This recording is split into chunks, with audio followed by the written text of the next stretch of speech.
Welcome to the CoDaKrew podcast, match week 8 predictions for the Premier League. Our scores from last episode, as well as our scoring system, are on screen now, with Swapnil holding a slight lead over me on aggregate.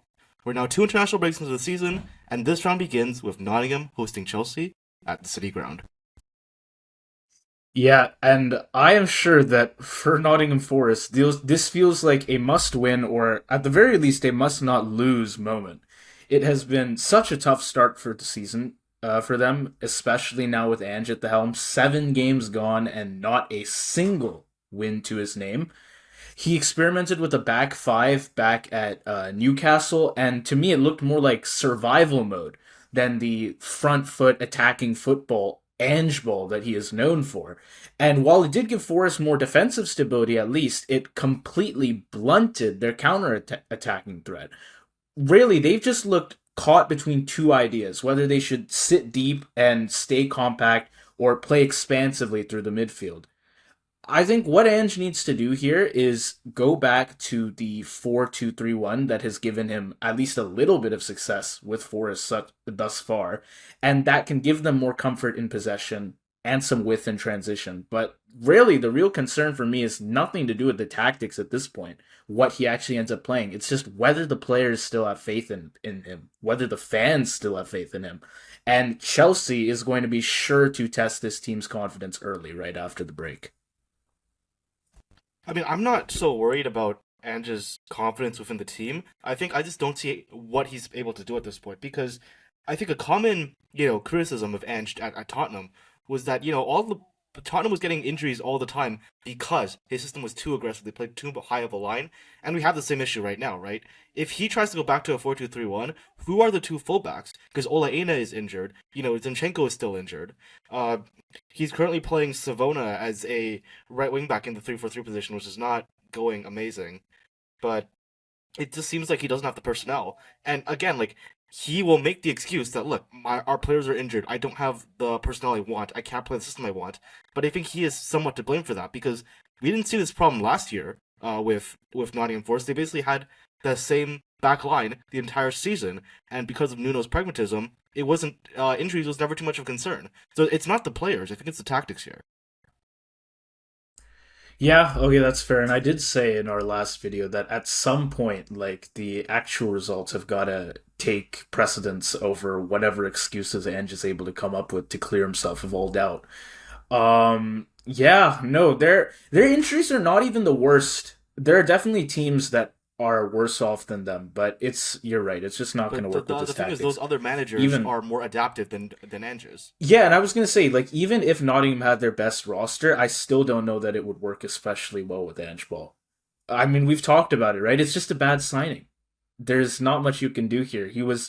I think it's very likely that he was just signed because he's Greek and Marinakis is Greek, and that is all there is to it.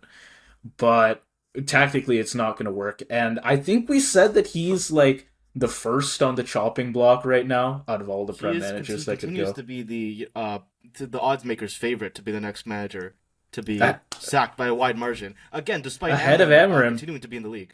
Ahead of So Amarim, man. It's it's impressive. quite telling. He's only been here for like a month at this point. And it's already looking like he's out. We're already seeing reports that Sean Dyche could potentially be coming in. We talked about a lot more on the last episode during international break, Right. but things are just not looking good for him. Yeah.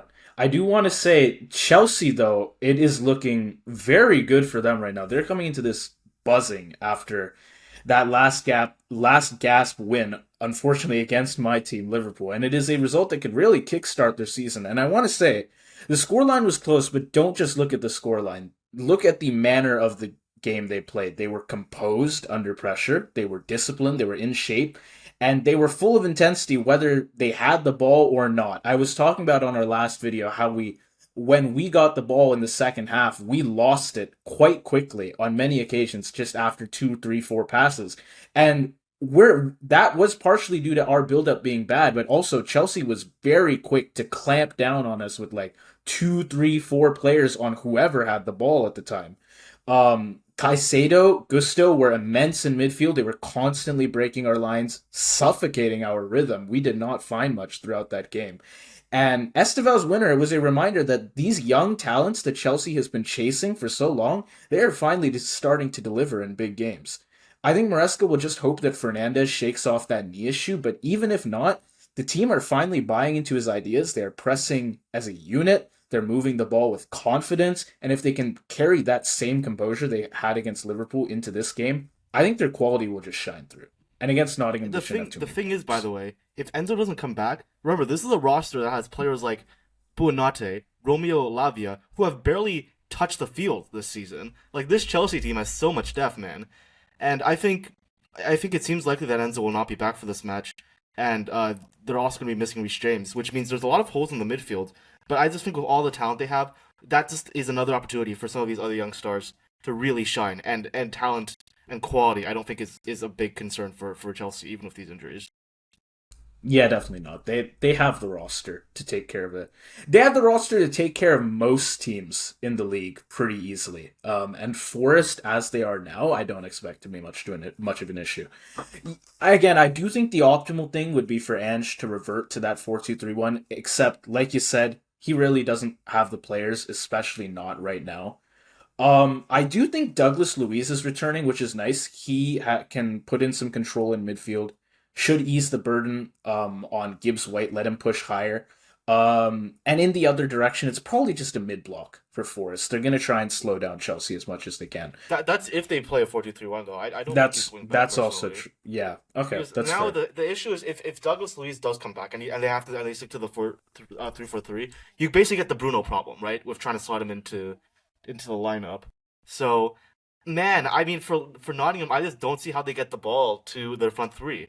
One thing of note that people said last season was that Nottingham were probably always going to have a bit of a down year this year because last year was like a statistical freak show. I think they had something like was it 15 more points or 15 more XG I or think it goals? was. I think That it was might have been defended. XG. Yeah, Yeah, one versus of goals. those stats freakishly, they overperformed statistically. But at the same time, I believe Chris Wood got 23 touches per game last season, and now he's getting less than 18, so a more than 20% decrease. So on to some extent, you can say, okay, the strikers are less clinical. Nottingham's not taking advantage of their chances, which I think we are seeing that to an extent.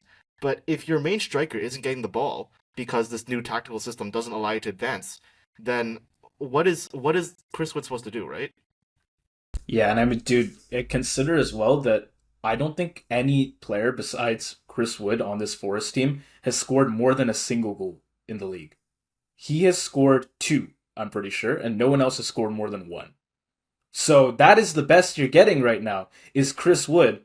And to be fair, he's getting pretty shit service, but like the attack even is not doing especially well for themselves. I feel like given what they are managing to get from the midfield, they're still underperforming a little bit.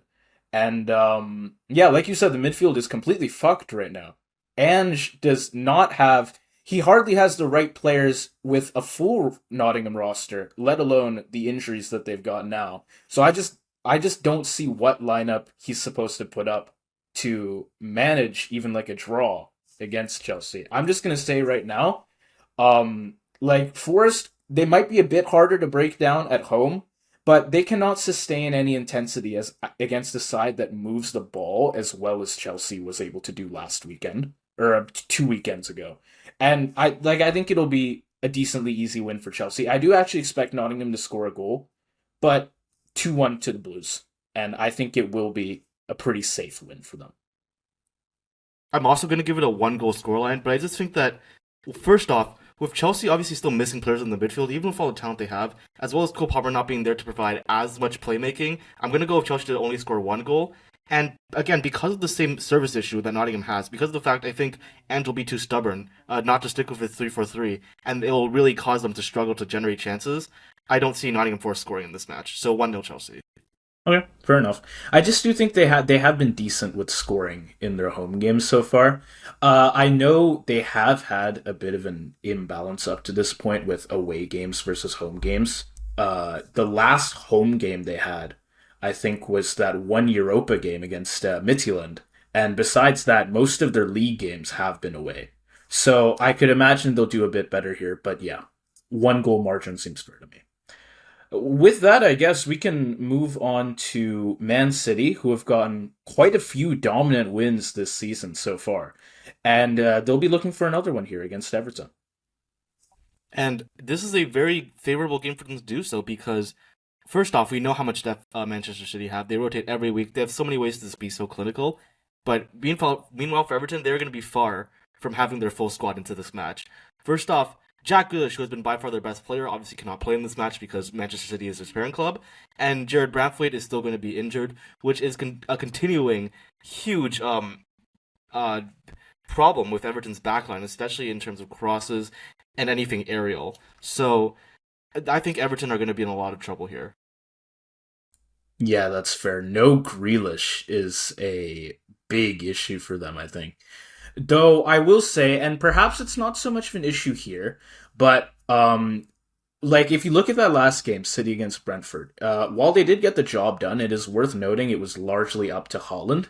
He has been carrying their attack, of course. He's scored 9 of their league goals. And like with Nottingham, though, of course, Holland has scored way more than Chris Wood, they are similar in the fact that none of their teammates have scored more than 1 goal so far in the league.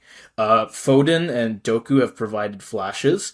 There have been some good assists from Doku, actually, but Man City are lacking the multi-source threat that once made them very untouchable in the league. And now with Rodri out again, City lose the guy who knits their possession together. Gonzalez doesn't quite offer the same control, so they might need to play directly into Holland even more. And again, at home against Everton, I think that'll be more than enough. But long term for me, I the question is whether Guardiola's side can rediscover that collective fluidity, or if they're just slipping into a get it to Holland at all costs approach that better teams will eventually be able to exploit. Yeah, because this is basically a very similar issue to what Liverpool have, right? Like from the very start of the season, City was really changing their roster every match and every game. There were players that were showing tactical brilliance. Like Tiani Reinders started the season off amazingly. Oscar Bob looked like he was like the new guy for Man City. And but like you said, the one constant that has been there has been the machine himself, Erling Haaland. And so I think that is a big issue. I think there's a reason why City have taken a step back and are now, like, even at best, I think only competing with the Arsenals and the Liverpools of the league, where in the past they would be farming them. So in a game at home against this weakened Everton side, I agree with you. Don't think it's going to be too big of an issue, but for a season long thing where Rodri continues to be inconsistent, how much is he going to be able to play for the rest of the season? How consistent, what can Pep really sort out an actual tactical identity and stop this relying on Pep Guardiola? Question marks that may be answered but haven't so far. Yeah, okay. And as for Everton, again, like they are riding high because they just ended Palace's 19 match unbeaten run after all. But Moyes is going to know that the Etihad is a very different challenge. His side's recent success has come through resilience. They have soaked up pressure, they've stayed in games, and like in that Palace game, they've taken their chances late. So they're going to try again to maintain that compact shape. You can get Njai's runs, Barry's pace are perhaps the best route out on the break, but besides that, they're not going to be in control of the game. And I mean, that is what you'd expect against City, but it's never optimal against a team like this where if they really want, they can just bang balls to Holland the whole game. And he probably will get them a goal or two. And now with Grealish gone, Branthwaite gone, their back line is thin, so they could expect to let in at least a goal or two. And I think they're going to have a lot of trouble scoring as well. So what can they do really? They just have to defend deep and like try to pounce if City overcommit. But I don't think they'll get too many chances It's against like basically these gonna guys. be it's basically gonna be like the way that David Moyes lined up the squad last season before Jack Grealish. The issue with that is they can soak up pressure, but it relies a lot on them having their full back line, and it relies on them being able to score very well on the counter. Iliman and Jai is going to continue to be very creative, speedy, solid asset to do that. But like you said, Tieno Berry, he'll provide him those runs, but he hasn't been that great finishing wise, and neither has Beto. So I think having a striker, especially if with Grealish out, is going to be crucial. Or I should say, having a striker that can finish will be crucial if Everton want to soak up the pressure and score out on the counter, because they have to be very they have to take advantage of every chance basically that they can get. But given that I just don't see that so far, with how the strikers have played. I'm gonna say City take this one pretty easily, and they get a comfortable 2-0 win at home. Okay. Yeah, I think they won't look quite as fluid without Rodri, but bang balls to Holland again is still relatively effective against a team like Everton, especially when they're missing those key creative players like Grealish that could let them get their occasional break. So instead, they're just stuck defending the whole time. And yeah, Everton, they just don't have the creativity right now to test City's backline on the other end. And without Branthwaite's distribution from the back, I think they will just struggle to escape the pressures. So they can stay compact for long stretches, but that containment is only going to go so far against City's relentless waves of attack, just through Holland, through whoever they want to push up front, really, just taking as many shots as they feel like. And yeah, I'm going to say it is a controlled, professional performance, the kind that you expect of City, and it's a 2-0 to Guardiola's side for me. All right, well, then that brings us to another match where we have two teams that have perhaps not gone off to the start they would have wanted to, but are still very much contention for a potential European spot. It is Brighton at home hosting Newcastle. Okay, yeah. Now, Brighton, they showed the resilience last week. They did rescue a late draw at Wolves, but I think they looked toothless. I will say toothless for long stretches of that game. Hurstler's side, they kept the ball well enough, but they lacked penetration. Outside of one strong shot from Rudder that needed a good save, they never truly stretched Wolves. It's not that they lack ideas or lack creativity, but what they're missing is a cutting edge. Mitoma is only just returning from injury. Good chance he's not going to show up. Gruda is still doubtful. So now their wide play loses much of its spark, and that's going to leave Rudder to shoulder creative responsibility between the lines. You do have Welbeck's movement. That's a pretty good focal point. But again, just the chances have been sparse and the goals even more so. Hurstler does have a clear structure, which is good on defense, but without sharper execution in the final third for Brighton, they are going to risk yet more sterile performances where all of this neat build-up that they do just counts for very little. I should say, I think to give some respect to, or to be a bit more nice to Brighton, I think, Wolves basically have just decided a few weeks ago to just stop trying to play pretty football and just start parking the bus, which is, the prudent decision if they want any chance of survival this year. And that match, I think, really exposed Brighton's inability to take down a low block, especially, with Matt O'Reilly now gone to Marseille, with, players like Henschelwood continuing to be injured.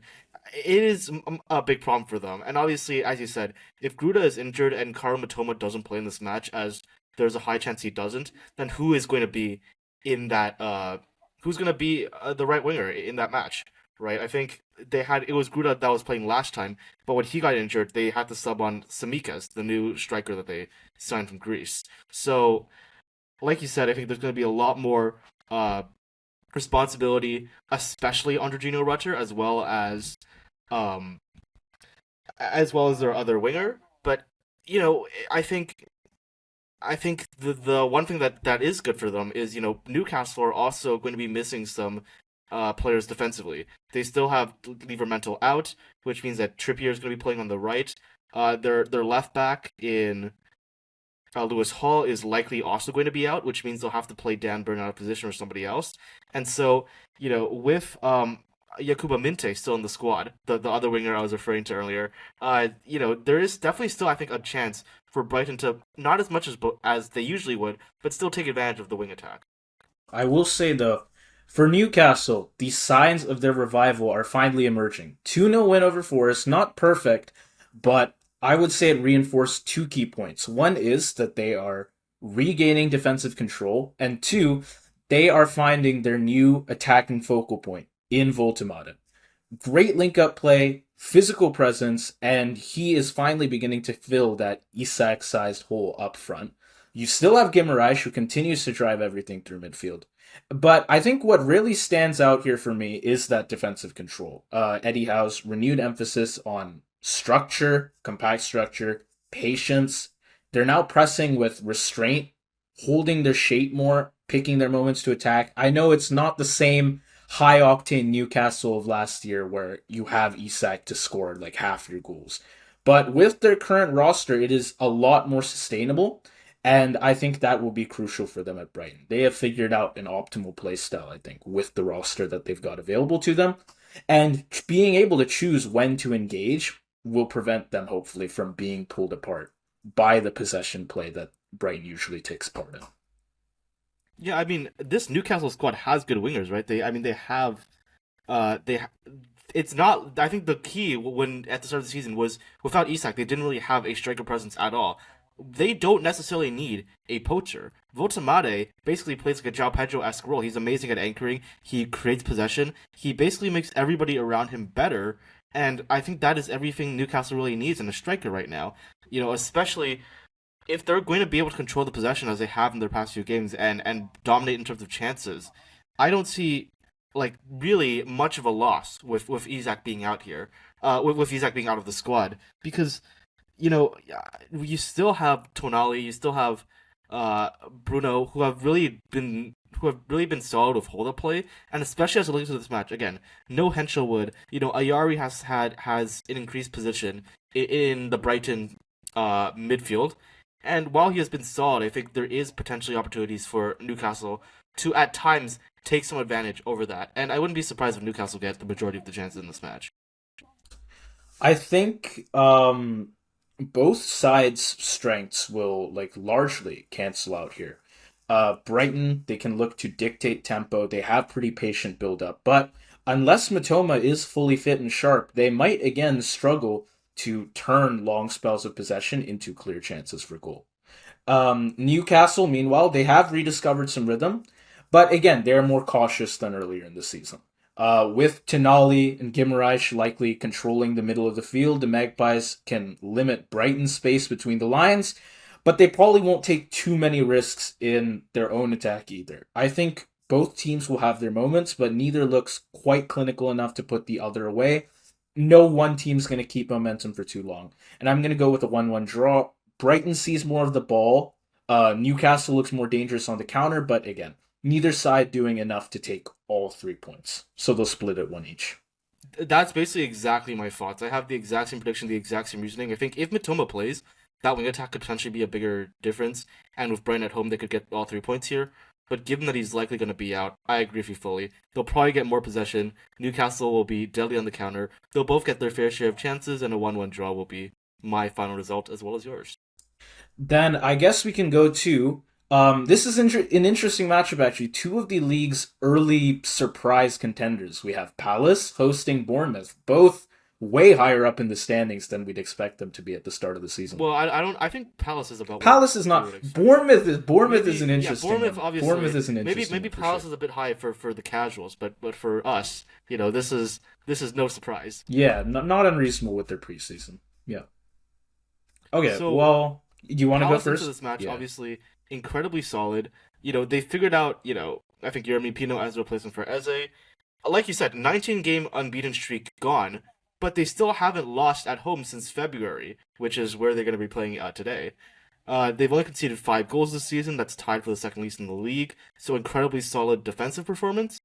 And I think even though they technically lost to an Everton squad with prime Grealish, I'm just not too concerned. And I mean, I did say in our last video that I thought Palace would start to falter after this international break, and we might just see that here. But yeah, I don't think it's likely that it's going to be their first loss at home in months, and it comes against Bournemouth of all teams. As great as like Semenyo has been as of late, and we talked about that in our last video. I don't think that streak is going to break just yet.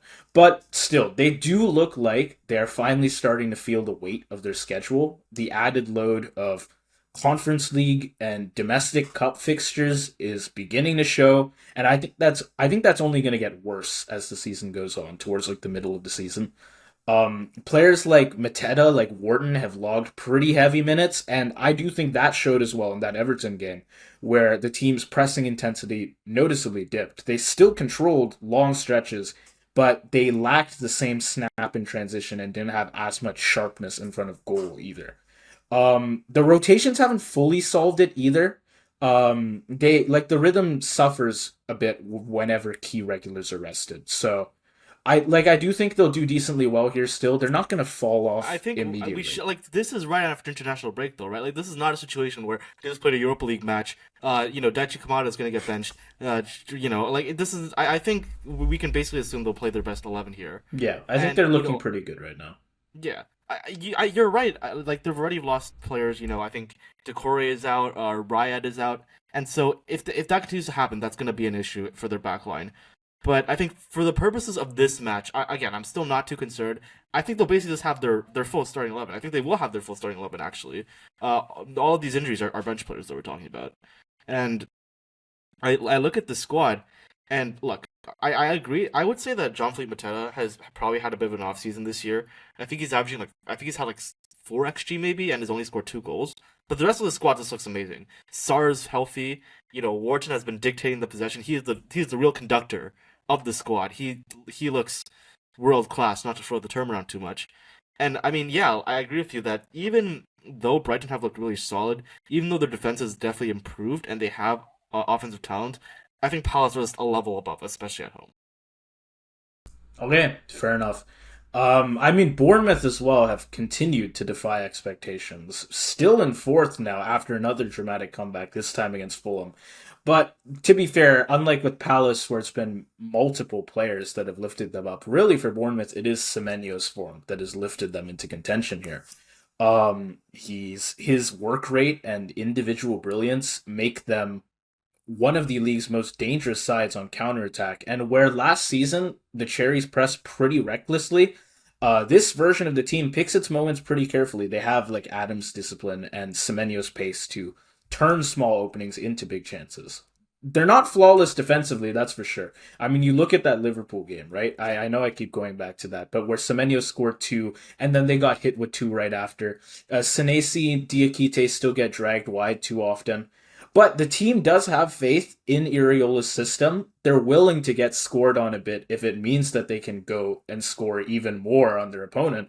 And that trust shows in the way that they keep playing until they have a win by the final whistle. They're always looking for that next goal. And obviously, I don't expect them to be in the top four or even the UCL spots forever, but they are a dangerous opponent and they have the potential to blitz any unsuspecting team. We're talking about an Antoine Semenyo who has the majority of this team's goals. By the way, he really is. I don't want to say carrying, but the absolute focal point of that attack, right? And like you're saying, I think the defense has solidified. I don't take too much credence to that Liverpool game anymore, but I do agree with you in that there are definitely times where the defense looks vulnerable. Like you said, players can be dragged out, and with a team like Palace, where look at how much they like to drag out their wingers and their fullbacks. Mateta can cut in, like all that sort of um tactical fuckery that happens in the attack. It can definitely be hard for a team like Ariola's Bournemouth to cope. So I expect Palace at home to be able to score a lot of goals, honestly. I think they'll get the majority of the possession. Their long balls are deadly. They will find pockets. And like for example, we saw against in their more recent game against Liverpool as well as their Community Shield one that if you leave them even small pockets in transition in the midfield, they are one of the best teams at exploiting that. So I think that's going to be their strategy against Bournemouth, and I don't think Bournemouth are ready. Okay. Yeah. And I think Palace, they are at home. They will probably monopolize the possession here. You have Warden who can like sit deep, orchestrate alongside Kamada. He can control the tempo. The fullbacks, Mitchell Munoz will work to stretch Bournemouth's structure. And really, like they'll just be trying to grind down Bournemouth over the 90. And I like again, Bournemouth are always in games for like the full 90 minutes, but I think Palace, especially now that they are practically at full strength and they have energy coming into this game, they can manage most of the breaks that Bournemouth are able to offer them. I think they can hold them down for a bit. I do think this is the moment where Palace's season starts to level out. Like it won't be they have been exceptional through this first stretch, but like with Conference League games, cup games piling up, you can see the wear creeping in. But I do think they can make like at least get another win here another full 3 points before like they start to falter a bit more. And I do think as well it will be a high scoring game, but I trust that Semenya will find a few more goals for himself. And I'm going to call it a Palace 3-2. It will be quite a high scoring Whoa. game for me. Okay. Yeah. But Okay. I do think Bournemouth as well is not going to drop off Okay. immediately. So I think Semenyo can find his goals. This is listen. I think again, this is a Palace squad that has conceded 5 goals all season, 2 of them away at Everton. As good as Semenyo is, I just can't see him tearing apart Palace's defensive line like this. That back three is just so solid, and you know both the number eights as well as the wing backs are excellent at switching on and helping out whatever necessary. So, Semenyo will have a lot of work, a lot of dribbling past the entire Yeah. defense if he wants to score here. And I think he still will. But I think Palace are going to dominate this match, they'll dominate in chances, and ultimately get a 3-1 win. Okay, that's fair. Honestly, a lot of it is a margin play for me because I do expect it to be high scoring, but in the case that it's not, I do feel like a 2-1 is maybe more likely than a 2-0. Because I do still see Semenyo scoring at That's least fair. one goal. So, just kind of how our Right. point system works, right? You're hedging your bets here. Fair Essentially, yeah. enough. Fair enough. You'll see later down the line that I really didn't do that, and it might cost me. But also, there are some predictions that if I get correct, I will look like an absolute genius. I'm not going to Okay, reveal which match I'm okay. talking about now, but you will know when I tell you. All right. All right, next game then. These two teams were expected by most to be in a fight to avoid the drop, but now Sunderland are welcoming Wolves and they are looking in two very different places at the moment. It's true. One of them looks like they're not in the. They both actually look like they're not in the fight to survive the drop because Sunderland will be fine Wolves are and Wolves just are already Wolves are screwed. just gone. Yeah. So They're like I Southampton don't know. essentially. To be fair to Wolves, they have gotten 2 draws as of recent, ever since switching to the 4-3-3.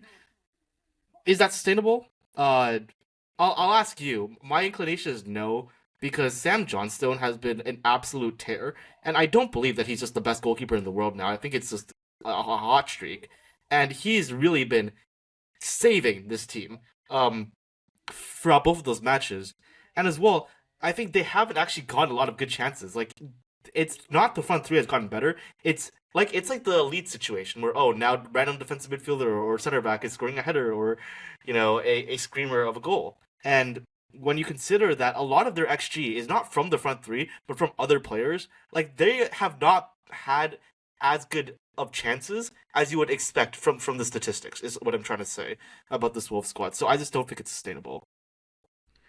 Yeah, I mean, like you said, Johnstone is great between the sticks. Manetzi looks decent in midfield, and Strand Larson, for like as much as we expected of him, he is at least showing now that he can maybe become the focal point that they've been lacking. But like it'll take time, Really, and right I still now, haven't seen it. I still haven't seen it. I think I think it can happen eventually. It just won't happen fast enough, man.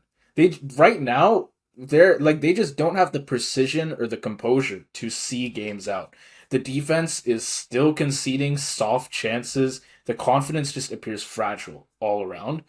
Um, I mean, what can you say? Like 2 weeks in a row, they've seen wins vanish in the final minutes, and I'm sure that psychological toll is there. And now Pereira's job as manager, I think, is psychological as much as it is tactical. He needs to restore belief before these early season draws start turning into very damaging defeats through the middle of the season. And at some point as well, they need to prove that they can close out games or like they're just going to be relegated. They're never going to find a 3 pointer ever in this season. That fair enough. I don't know when it took. I don't know how long it took for, you know, Southampton to get their first 3-pointer. But yeah, it just feels like Wolves. It feels like early stage Everton last season where they just kept slipping every time they should have gotten points. And I will say to them, this is maybe not the worst time to start because looking at Sunderland, right? They have already dealt with a laundry list of injuries. They've been able to weather most of them surprisingly well, but losing I think their most important midfielder, not Granit Xhaka, but Habib Diarra, the actual focal point of their midfield, caused them to just be absolutely disastrous against Manchester United last week. And he's still going to be out, so I wonder if there's maybe an opportunity here for Wolves to take advantage and get some plays in transition. Yeah, and I will say Sunderland, obviously they play with a level of assurance that is missing from those other promoted teams, and even some Premier League mainstays. They are compact in shape, they press pretty intelligently, but like you said, recent matches, like Man U, have revealed some cracks. Their intensity tends to fade after a bright start. They're like without their best midfielders on offer, they have some real trouble getting the ball up the pitch. Isidore was working pretty hard up front, I'd say, but like he didn't have consistent supply. So Sunderland's attacks just lost shape very quickly. And against Man U, they pressed well to start, but they just couldn't sustain it. I think they have a strong structure that has kept them from completely collapsing in any game so far. And of course, Wolves are not a team that I see threatening them too much, but it does remain to be seen, like especially with the injuries they have now, how they're going to hold up against somewhat better teams with better attack. Yeah, I think there are definitely a lot of question marks here, and I think we should consider that like Wolves' strategy is going to be turtle and counter, right? Uh, Sunderland, I think, will actually surprisingly be playing aggressively here. They will try to get the ball to players like Isidore, even though obviously with DR out, it's been more of an issue. But to be fair to Sunderland, even with that United loss, they've only conceded 6 goals so far this season, and I think it's with Wolves' questionable finishing, questionable scoring rates so far. I think it's going to continue to be hard for them, especially at the stadium of like one of the obviously hardest stadiums to play at in the Premier League. As for my prediction, I would just say I think Sunderland are obviously going to be weakened with DR out. Their backline isn't at their best, but I would just say because they're at home, because they still have like they still have the Alderetes, the Isidores, the players that can take advantage of aerial balls, who can play counters, who can just be gritty, and basically try harder than Wolves, especially at home. I think they'll end up with a 2-0 win. Maybe not comfortable, but they beat West Ham 3-0 without looking too comfortable, right? So I think they'll get it done. Yeah, that's fair. And I mean, I can talk about what Wolves can try and do to try and like stop Sunderland from scoring too much against them. Maybe get a point out of this. Maybe they can get Manetzi to drive. Maybe they can use Gomez's energy. But like they just seem like they have so little control over their games. Like in that Brighton match, they didn't put all that much pressure on Brighton themselves. Their goal wasn't their goal; it was an own goal. And then by the 60th minute, they were parking the bus. It is such a contrast from last season when they were starving for goals. Now they don't even seem hungry at all. There is effort here, but there is no edge. It is the kind of side that is, they're not playing to win. They're just playing not to lose at this point. And Sunderland have fallen short lately, but they at least still look like a team that has something to prove. And they have energy, they have confidence on the ball. I do think they're not going to do as well as they have in some of their previous games where they've had like what 3-0 wins. They've scored quite a bit. I only expect them scoring one, but Wolves just don't pose a threat to me right now. So it's going to be a 1-0 win for me, but it'll be a pretty simple 1-0 for Sunderland. All right. Well, speaking of promoted teams, the other two will be playing each other in this match. Feels like a very good opportunity for both these teams. Burnley, obviously in the relegation zone right now, but could easily jump out with a result here. And Leeds, starting out the season strong, but their lead above the relegation zone is starting to look a little bit precarious. So they would like to get a result here as well. What are you thinking? Yeah, I think Burnley's start hasn't been disastrous. They are, of course, only like a point or two away from getting out of the relegation zone, but it has been very disjointed. Five defeats now in 7 games. Um, Parker has essentially had to rebuild the defense from scratch, and it really shows. There are gaps between Esteve and Hartman that keep getting punished again at Villa. And yeah, it shows the growing pains of a side that like after their summer overhaul, they're still trying to gel. They don't quite have that chemistry yet. But there are some signs of progress for them. Ugachuku's headers showed that they have some set piece threat. Cullen is continuing to anchor their midfield with calmness amid the chaos in the rest of the roster. And their pressing is also, I think, more coordinated than it was back in August. Even if they do still lack sharpness in the final third, at least their build-up is pretty good. Parker says that it's a young side learning fast. And I mean, that is kind of true. It is at least a young side. Like I said, they had a big overhaul over the offseason. And with, I think, a kinder run of fixtures ahead, this is their best opportunity to find some results. There is enough talent here, I think, to climb clear, especially since we have some teams that have been faltering as of late. You look at like your Wolves. Brentford is doing better. They're definitely not in a Wolves situation, but they're not especially far ahead of relegation right now. But Burnley's only going to escape if the pieces can start connecting soon, maybe even right now in this match. And unfortunately for them, they still have the issue of Jane Anthony being the guy for most of their goals. They still have Lyle Foster potentially being out for this match as well. And, I think finishing is going to be a big question mark for Burnley. I think Josh Cullen, can he get some actual support in chance creation, or will he be the one that's being relied on for most of the chance creation for this Burnley squad?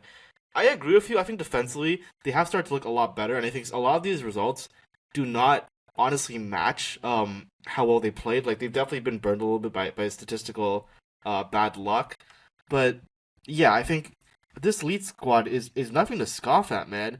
Their finishing is a bit questionable as well, but they have defensively looked surprisingly solid for a newly promoted squad, and even away from home, they always seem to make it a little bit of a challenge to break them down, especially to break them down for that first goal, as home teams obviously desperately try to do against newly promoted sides. Okay, yeah. And I do think we said last episode, yes, that Jaden Anthony has scored over half of Burnley's league goals at this point. Yeah, yeah. So I don't know that it's quite the imbalance that we have with like a Holland or a Semenyo, but also Burnley has just scored less. So yeah, I it's think not it's looking worse great than for the them. menu situation if we're gonna do it based on percentage. Is it actually? Okay, Yeah. interesting. I mean, if you want to, we can talk about Leeds as well, the other promoted side we've got here. And they were, I think, pretty excellent between both boxes against Tottenham. They were dominant in possession, sharp through the midfield, and I'd honestly say they were unlucky not to take at least a point out of that match. But that's just how they've played so far this season. They are organized, they are pretty intense, but they are just lacking that last ounce of quality to keep their points in their hands. They had a strong XG advantage against Spurs, and that was undone by individual errors and wasteful finishing. So, like, it is essentially like individual performances that are undoing a lot of like what is a very good system, I think, that has done them a lot of favors getting through this season so far. But at their best, they can play with relentless energy. We have seen that already. And their press remains among the most organized in the lower half of the league. Okafor and Aronson continue to link fluidly. Longstaff adds tempo and a real bite in the midfield. I think they just need to keep bringing that energy. And if they can keep up the performances that they've managed so far, I think this trip to Turf Moor will suit them well. And in fact, Burnley's attempts to build from the back could invite the very pressure that Leeds thrive on, and that has allowed them to get however many points they have so far.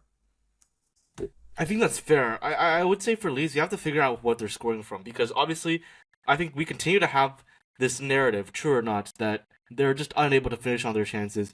And on some level, it's luck, but on some level, it's Dominic Calvert-Lewin is not at his best anymore. Like it or not. So yeah, I think it's Wilfred Lanto is looking likely to be back for this match. Although I think even he has never really found his footing, at least in the Premier League so far. And so, how much do they rely on Noah Okafor? I think is going to potentially be a big issue. Obviously, you have the Stotches, the Longstaffs that can score goals, create chances out of nothing. But at some point, you have to finish, and especially away from home, I don't think we've seen enough of that from Leeds. The actual bite, the actual fighting back, and not just turtling. That uh, surviving Premier League, thriving mid-table Premier League squads tend to have. Yeah, okay, fair. I do think Burnley still though will try to slow the tempo here quite a bit. Um I expect Parker to be pretty conservative, maybe like a 4-2-3-1. You have Cullen, Ugachukwu screening the back four. And I guess the key for Burnley will be that they need to progress the play cleanly. Too often, their build-up collapses under pressure and it forces long clearances. And Leeds are going to look to exploit exactly something like that. They can press high through Aronson, through Okafor, win turnovers in areas high up. Fark's 4-3-3 relies on basically fluid midfield rotations, direct wing play to try and force mismatches, and they will basically just take whatever momentum they can get and pin you back to your own half. Um, and so, like Leeds, I can expect to control territory, and they will find that forward momentum in quite a few places. But then I do think Burnley can threaten a bit off of like second balls, offset pieces, and they can probably find some control over the ball. So Leeds essentially will be looking for a little twinge of chaos in this game, pretty much. Again, they find their openings and they just like push wildly all the energy they have in them, and Burnley will just try to control the game as best they can. Right. So then I think I'm just going to go to my results here. These are two squads that tend to have low scoring results when things go their way. And at Turf Moor, I think Burnley are going to turtle up. They'll score a goal on the counter. And I think while Leeds do get one back, neither side is going to come out of this match all too happy. Because my prediction is a 1-1 draw. Dude, okay, I think I can do you one better. And I don't know if I'm getting a bit cocky because of my lead, but Alright, no I drama, fucking actually get it. Okay. no, hold Jeez. on, hold on, hold on. I actually like the idea of this game opening up a bit. Whoa, Both whoa, okay. listen, so both That would be a Burnley and first. That would it certainly would be a be. It first would for be. these The squads. thing is, both Burnley and Leeds have only scored 7 goals so far, but they have had tough fixtures. So far, it's been very cautious starts from the managers, which makes sense. It's what you'd expect from a promoted team that they're gonna try and park the bus. It's what Wolves are doing, but it's what you would expect of a team like Burnley or Leeds. And I think maybe not so much Burnley, but Leeds have definitely quite done quite a bit more with their play style than just sitting back and hoping for the best.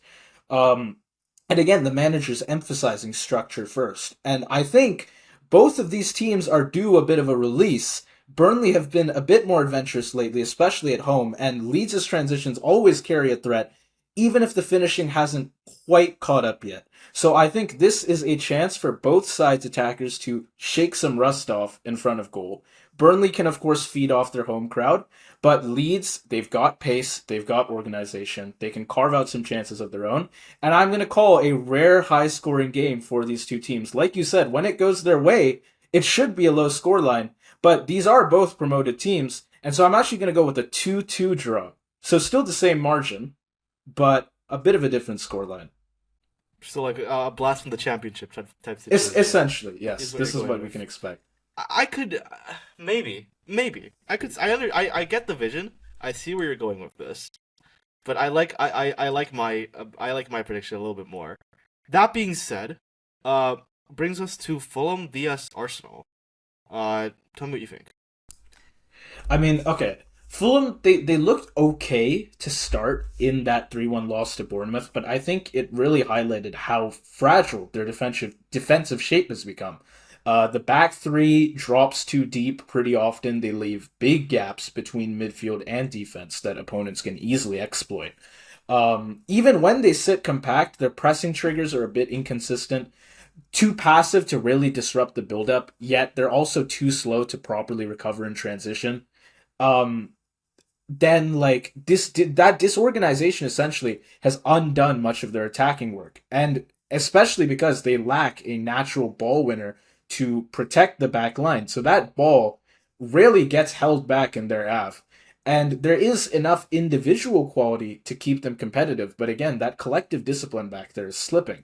Burnt Leno continues to paper over the cracks with excellent saves, but he can't be expected to rescue Fulham every week. So I think they just need to try and find some chemistry between the midfield and the defense, or else even this mid-table safety that they have right now could start to slip away.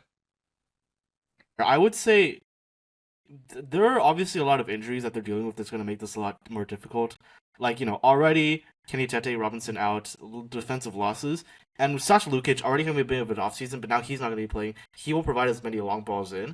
Muniz out as well, and possibly Raul Jimenez as well, meaning not only are they going to be missing a striker, they may be missing their main anchor, which is going to be key in trying to break down this Arsenal squad at home. I will say they can try to park the bus. That's obviously going to be the strategy against Arsenal. But with how informed Arsenal has been as of recent, top of the league for a reason, it's going to be a real tough ask.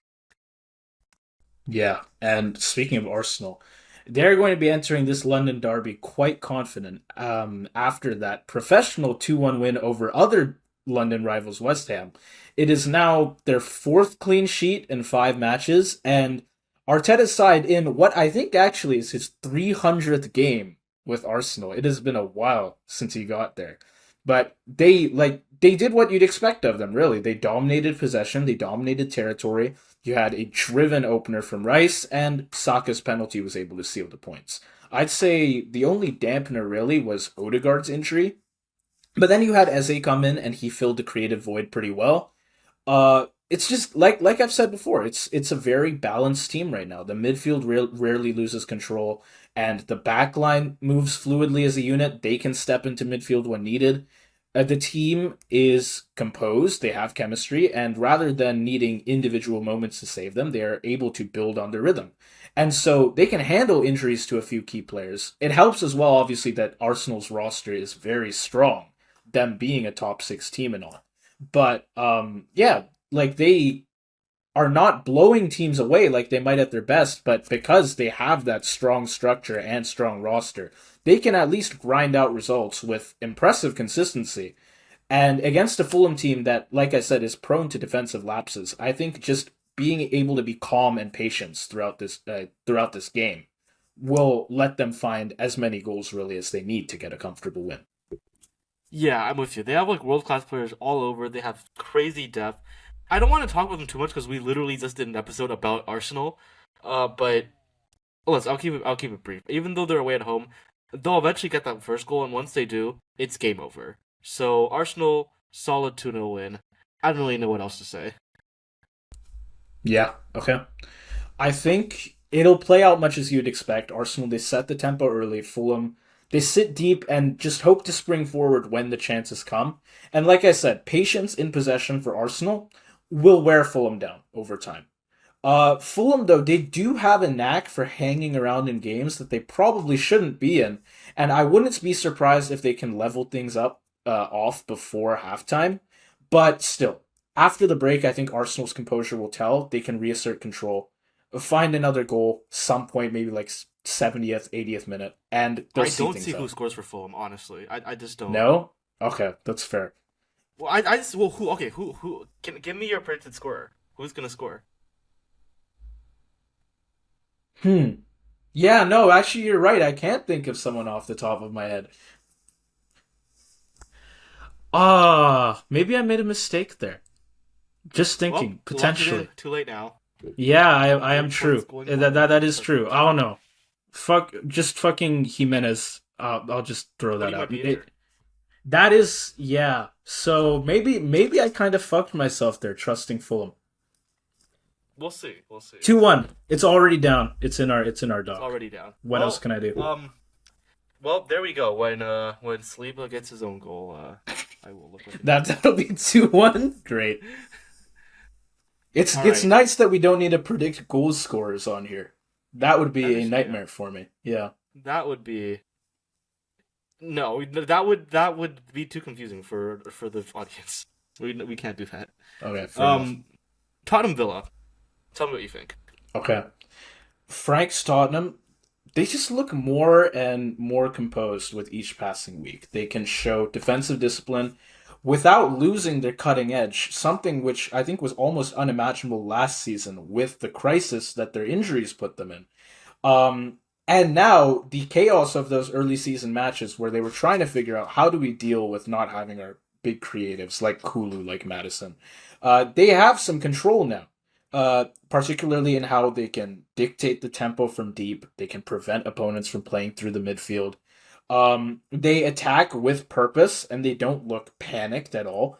Even in tight contests like at Leeds, I don't think they ever seemed especially hurried or stretched.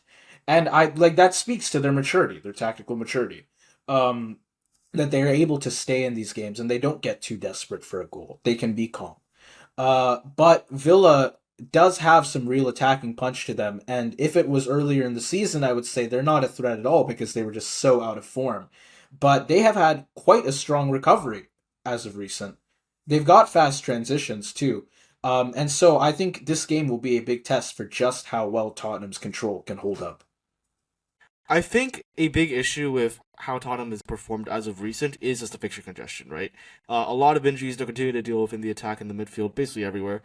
But with this match, right after international break, I think they'll get a. I think they'll have a fair shot here. They will have basically their full starting 11. They'll be playing the way Frank wants them to, and especially given that Ollie Watkins could potentially still be out for this match. Obviously, he didn't play for England during the last international break. There's question marks here. I think Tottenham's back line could potentially have another shutout. You know, they've only conceded 5 goals so far. They look incredibly solid, even against the best teams in the league. So, yeah, Villa have looked better. You know, they have picked up form, but none of those teams that they just beat in their 4 game win streak have nearly as good of a defense as Tottenham do. Okay, that's fair. But I mean, I feel like Villa's improvement it runs deeper than just like their goals. They have cohesion now. They've got a lot better tempo, and really, there's just a lot more belief that's back to this squad. Uh, Kamara's return to to form in midfield has given them structure. You have Rogers and McGinn continuing to drive play between the lines. I think Watkins, if whether he shows up or not, could make a difference. But his it does seem like there's a pretty decent chance he comes back, which is good to see, given that he has a crucial role in linking their transitions.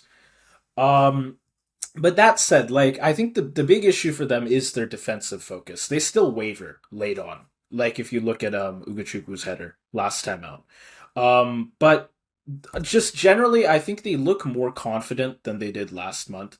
And so again, like I said before, if this game had played out a month earlier, I would say that Villa don't even score a goal. They were still in their scoring drought a month back, right? And they I definitely wouldn't say that they break it against Tottenham of all teams. But they have shown that like their attack is somewhat up to par now.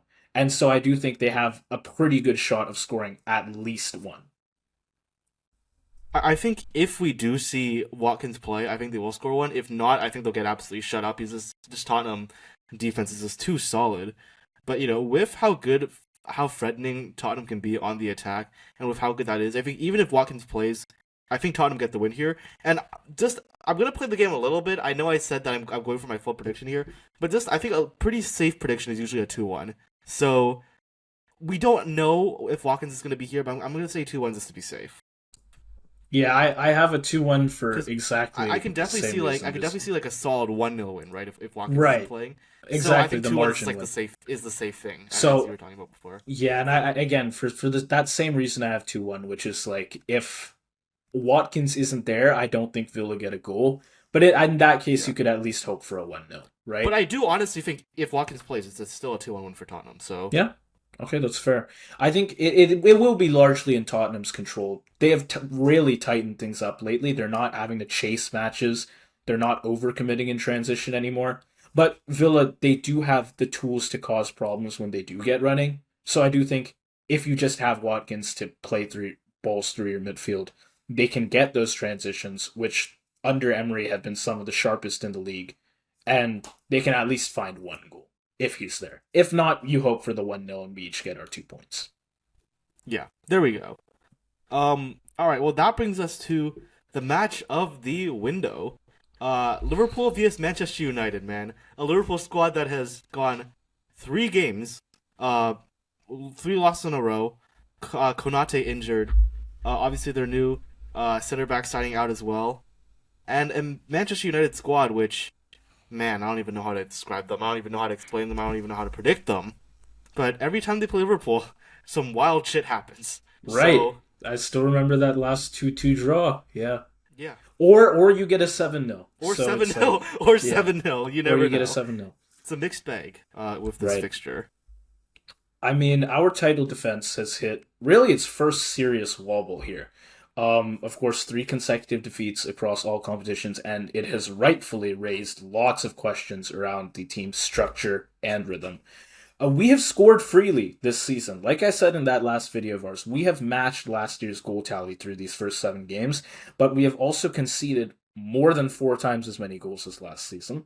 And also, like I said in our last video, I think the absence of Trent has dulled our build-up quite a lot, and you could see it in that Chelsea game, for example, in that second half, where we could lose the ball quite quickly as soon as we got it in our own half.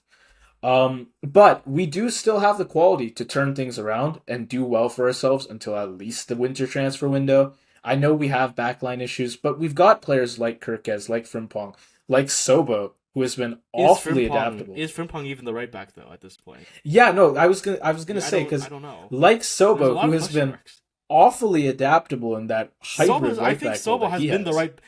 He I has said from the essentially. beginning, Sobo should be playing as right back. I think He he's been the has. best right He back for you has at guys this this point. season. The It's individual yeah. talent, there's obviously individual talent in this team, but cohesion is the clear issue. And I talked about our defending issues in the last video. I'm not gonna go into all of that in depth again. If you want to take a look at like what we said about Liverpool's defending problems, do give the last video a watch. I think it was a pretty good episode. But just Yeah. generally, like the collective defending must sharpen for our title push to stay credible. Scoring alone just is not going to save us here, unfortunately. Unfortunately, I don't know how much I can trust Mr. Joe Gomez, the seeming new starter for you guys alongside Virgil van Dijk. I guess bringing back Prime Klopp 2019 Liverpool backline. I'm not so sure whether or not it's going to work. Um, Listen, there's a lot of issues here. Again, if Joe Gomez goes down because he is an injury prone player, we're in trouble. Or you guys, I should say, are in trouble. Um, I think there is definitely a chance that the United can take advantage of that because Amarin, I don't want to give him too much credit because every time I do, he just fucks it up somehow.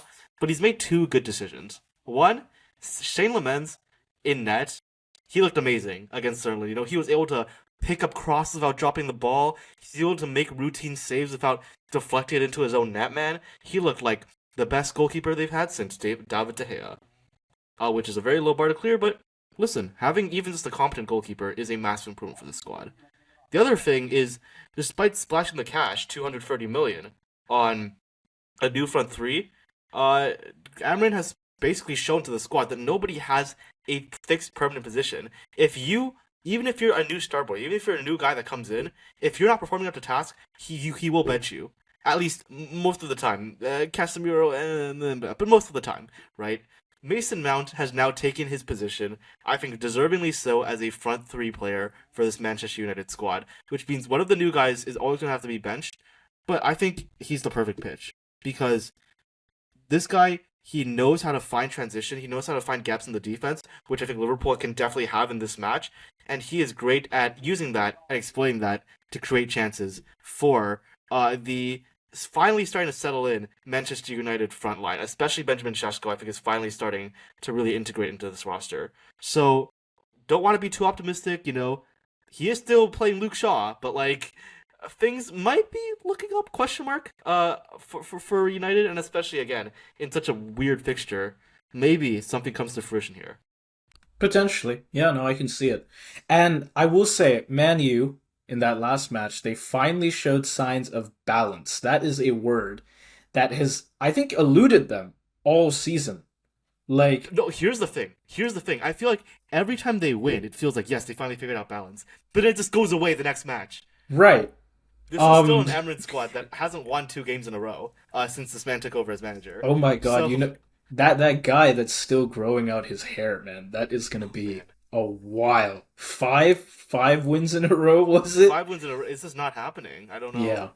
Someone needs to give him the memo. Like, bro, your hair Okay. is not getting cut. I mean, okay, Amram's tweaks against Sunderland, they were nice. They simplified things a bit. Sharper, like transitions, quicker midfield connections, compact 3-4-3 when they're out of possession.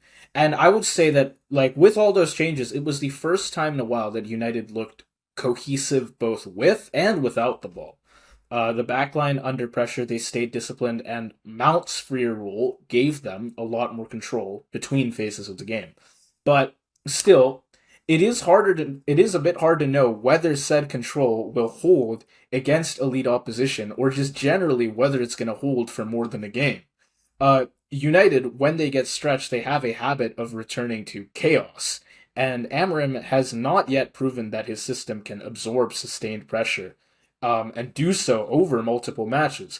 The structure is improving. I don't doubt that, but their next step is going to be sustaining it under fire. And I think there is hardly a tougher place to test that, to test their structure. There's hardly a better place for that than Anfield. Ye- True. I will say there is a world where United get their first double-headed win, or the first two wins in a row for Amarin against Liverpool. Because Against it just feels Liverpool. like Yeah. We've that's we've just had like a lot of screw ups lately. No, yeah, I get that. not just that, but this fixture just is like so. It's Weird. sort of like whatever you think should happen, whatever is the logical thing that should happen. You just take that, inverse it, and then that's sort of the result that you should be predicting for this match. So, I'm I don't know what to do. I don't know what else to say. I don't know how to predict this. Um, I think Liverpool's like starting 11. Obviously, still many questions there. Will Gakpo play? Where will Verts be? Will he be on the pitch? I don't know. Um, I've gone out there. I don't know if it's time to give my prediction yet, but I'll just tell you now. It's out there. I don't know if you have anything else to say, but I just don't think. I think we can talk about this and think about this for There's 5 not minutes. much you It's not can even going predict anywhere. here. There's not much you can predict Yeah. here, to be honest. It will be a chaotic game. Lord knows what's going to happen here. Just give your scoreline. Let's just do that. All right. 4-1 Liverpool. 4-1. Okay, I that's not that far off for me. I have a 3-1. I don't know. So, yeah. 3-1. Yeah. Okay. I just don't I don't know how to predict this match, man. It's always weird out here. I don't know. Like I think once we settle into rhythm, we can get control over space and we can probably suffocate United's attack a bit. But like they can still have good transitions. They can find some moments. I do think they will likely be more busy trying to stop us getting too many shots on goal. But like they can find chances for themselves. And now they have Sheshko. They Yeah. fixed their striker issue. So like the finishing won't be complete dog shit. They can get the ball up Yeah. to their forwards. No score, I think. They will score at one They point. I'm probably, sure they will. maybe. Yeah, I'm pretty confident that they will score something. I'm not. I really don't know. I don't Honest, think we can seriously, be confident about okay. anything. Okay, I don't think we can be confident that's about true, anything. that's true. It's not a knock on United. I just don't think we can be confident about anything. I think at least one team will score here. That is my prediction. Yeah. Oh my god! If this ends a 0-0 draw, holy shit! But at the same time, that's like, given what we've seen so far in this derby, that's the last thing you'd expect. And so That's what you get. That's exactly what you get. Yeah. well, I still like the 4-1 because if it's a 3-0 or like a 6-3, I still Oh. get it. 6-3 because did you guys 6-3. beat It was 6-3 Tottenham. last Tottenham 6-3 to Yeah. win the season? league. But you could argue that maybe Man United is the Tottenham of last season, so 6-3. Man United and Tottenham were practically the same last season, to be fair. Oh, no, I'm Until saying Man United this season. will so be they're Tottenham they're last they're season, still potentially. Tottenham. They're still Tottenham, basically. Okay. So I'm saying Yeah. United didn't change. Basically, is what I'm saying. All right. Yeah. So Not even with Sheshko. Not I enough. mean, ah, I we need to see more. I need to see more. Okay. If Sheshko plays well 2 games in a row, okay, now we're talking. But I Right. don't know. Right. That is Look, I'm Manu's. just saying. That is if Manu's this game problem, ends 12 right? to 9, I still get 2 points, right? If this game ends 157, 154, I still get 2 points. Okay. Yeah. So Margin points. It's great for us, isn't it? Just keep scoring, I guess. Yeah. I mean, if it ends as if it ends as a 7-1, I'll be happy because at least Liverpool still wins. So I get something out of it, right? Yeah. Okay, that's probably the most like out there match out of the way, but I do think we still have an interesting one to end it off. We have two struggling sides, have been struggling so far, anyways, with relatively new managers now. West Ham and Brentford, they're each going to look to keep themselves just a bit further clear of the relegation zone here. So what do you think? a lot of ways this one can go. I will say it's very hard to predict this as well because we don't really know what to expect of this new West Ham yet. Fulkrug is going to be up. He starts Paquetas, the Bowens, and as for Brentford, they've also been very questionable because it's a team that has beaten United and taken points off Chelsea, but at the same time has lost to Fulham and Sunderland. So I'll give you my interpretation of this. You can tell me how much you agree. My interpretation is Brentford is like a one-trick pony club now, and it hasn't become apparent yet, but it will continue to be. But it will become much more apparent in the next few weeks.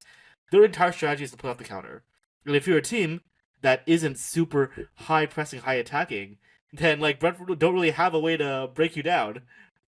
That's my interpretation of the results Yeah, here. and you know what? Like Nuno against Arsenal, Nuno with the Hammers, they showed better compactness early on.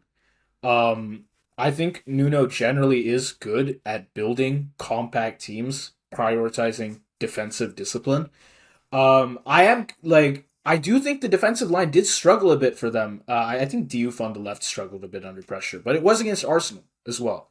And like West Ham's attack isn't especially strong, except for Jared Bowen. He basically carries them. But like the defense, at least I can still expect to get patched up under Nuno. So like you said, if Brentford is not good with a team that is like not leaving many gaps as they like push lots of players up to attack, that's not good against West Ham because Nuno is willing to be conservative in how he plays. He's willing to play back. And I think that is what will happen here. And so it will cause Brentford a lot of problems in this game. I still think what ends up happening is going to be very dependent on Nuno. And I would just say that last season we saw him take a similar like quality squad and make them look amazing. And I just have to give him a little bit of credit, man. Like even if it just ends up being complete reliance on Bourne and Paqueta, I just think Brentford are not well equipped to handle a low block. West Ham, I think under Nuno, I just have a lot of faith in the guy, and I think especially at home, this is a must win for West Ham. I will say, and this is a chance for Nuno to prove himself, and I trust that he will. Yeah, okay. West Ham, they'll be compact, I imagine. They can prioritize like quick transitions through Bowen and Somerville. Otherwise, they will be quite defensive. Again, press selectively, especially after if you have like sideways or backward passes. And I know Brentford, they're gonna try and work like overloads down the flank. They can cross to like Thiago. But they do have a lack of central interplay, I think, that has made those moves for them pretty predictable. I I would think, say not just central. I think all of their, in fact, I think their entire front three is just way too isolated yeah, whenever dealing with a low block. and they have drained the spontaneity from their play. They're just generally they're too predictable in the final third. Their matches I think have felt pretty tight, somewhat one dimensional. And until they rediscover a quicker rhythm in possession, I think it's going to stay that way. And I don't think they're going to manage that just yet. So ultimately, both these managers they do care a lot about defensive structure. So I can see the tempo dipping for spells as they like focus on control. They don't take too many risks. But again, Brentford, like you said, they're going to struggle with the low block, just the way they've been playing recently. And I think West Ham at home with their fans backing them, excited for this new managerial spell, they can find a goal. I don't expect them to have too many chances. They'll find a goal from someone. Maybe it is Bowen that comes to save them again. Yeah, But the I big think thing, either Jared Bowen or Bowen Jared, but yeah. yeah, right. But the big thing is Brentford are not scoring in this match.